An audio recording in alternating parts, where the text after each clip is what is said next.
Oui, en effet, donc un vieux dossier complexe qui revient sur la table, puisque pour la plupart d'entre nous qui n'étaient pas encore là à l'époque, il s'agit en fait des conséquences d'une décision d'urbanisme un petit peu cavalière, qui était de réaliser un nouveau quartier en zone d'aménagement concerté, mais à cheval entre deux communes, une partie étant sur Athis-Mons et l'autre à Juvisy. Malheureusement, ce genre de montage est très compliqué puisque le parti avait été de mettre l'école sur la commune de Juvisy pour scolariser des enfants athégiens.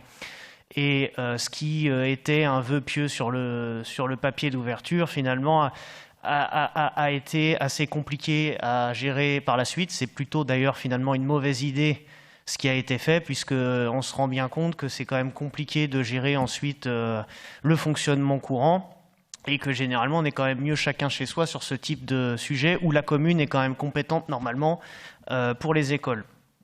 Et aujourd'hui, donc, on se retrouve avec une convention dont un point, moi, me pose particulièrement problème.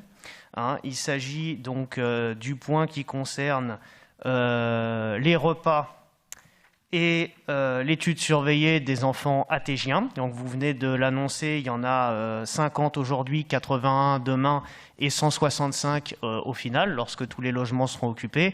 Et aujourd'hui, il faut savoir, moi ce que je ne comprends pas, c'est que la ville de Juvisy nous facture ces prestations au tarif hors commune. Ce qui fait que j'ai été voir pour un repas, c'est 9,20 € le repas. Alors certes, ensuite, pour l'athégien qui habite à Athis-Mons, vous refacturez qu'au quotient familial normal. Mais enfin, ça fait quand même un manque à gagner à chaque fois sur chaque repas que la ville d'Athis-Mons est obligée de payer.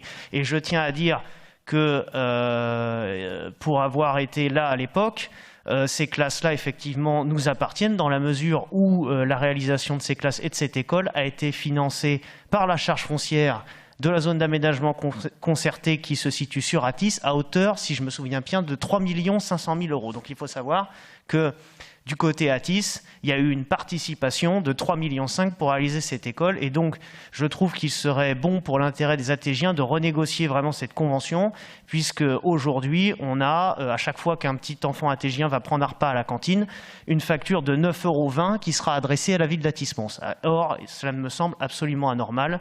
Et donc, je vous invite à revoir cette convention. Et donc, moi, je voterai contre pour cette raison.